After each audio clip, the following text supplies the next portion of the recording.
Welcome back to your Ready Sports Update. The Ready and Lady Ready golf team opened up their season under new direction, and it seems to be paying off. And not only is there no emission with these new electric cars, all of the interior is also made of recycled goods. Welcome to HTV News. I'm Holly Carter.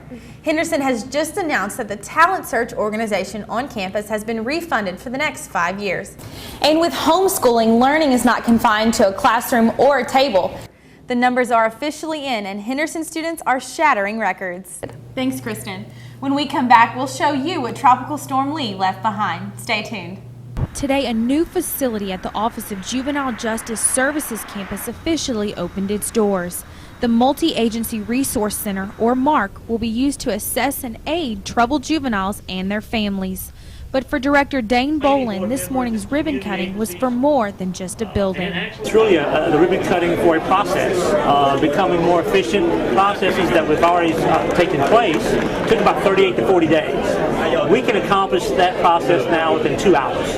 A 2-hour process that can make all the difference to a juvenile and their family. And when the juveniles arrive at the new MARC facility, they will enter one of these screening rooms to begin the intake process.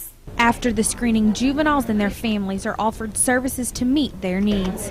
The services are all available at the MARC facility, but come from a variety of contributors. We have Education and Treatment Council, ETC, who provides services out of the MARC. Big Brothers Big Sisters is also part of the MARC. We have Family Youth Counseling. All the state agencies are part of the MARC. And then we have a lot of local nonprofits. We actually have faith-based organizations who come in and assist in services here too. And according to the 14th Judicial District Chief Judge Lillian Contreras, these services can send juveniles back in the right direction. They can be assessed, and then those services can be provided earlier, and maybe we won't see as many in the delinquency court. Contreras says this facility has been a long-time need in the community. When we decided on a project, we looked at what the needs were in the community, and this was an area that everybody felt we did have a need for, to help law enforcement, to help families and children and get services on the front end. And so by developing the MARC, we are meeting the needs of the community. Meeting the needs of the community and saving the taxpayers' dollars by cutting down time and work along the way. At your service in Lake Charles, Holly Carter, KPLC 7 News. A lengthy commute to work every day is tough enough on a vehicle and the driver. But imagine commuting on a road like this one, covered with loose gravel and dangerous holes.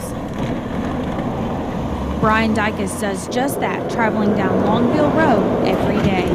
It's terrible. The road is just, it's out of shape. There's potholes.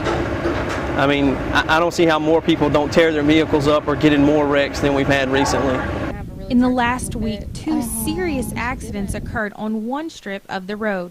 And while some repair work has been done, Dykes says it's not nearly enough. The patchwork that they did is like putting a Band-Aid after you do open heart surgery. I mean, it's not going to last more than probably a week or so. And as the summer heat drags on, the roadways will only get worse.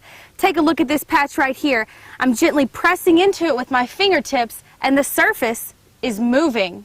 If my fingers can move the surface, imagine what your vehicle or an 18-wheeler can do to the roadway. The road is in Ward 8, one of the poorest in Beauregard Parish. Beauregard Parish Police Jury Road Foreman John Brown says improvements can't come without a price. People don't want tax to be any higher. In a way, I can't blame them.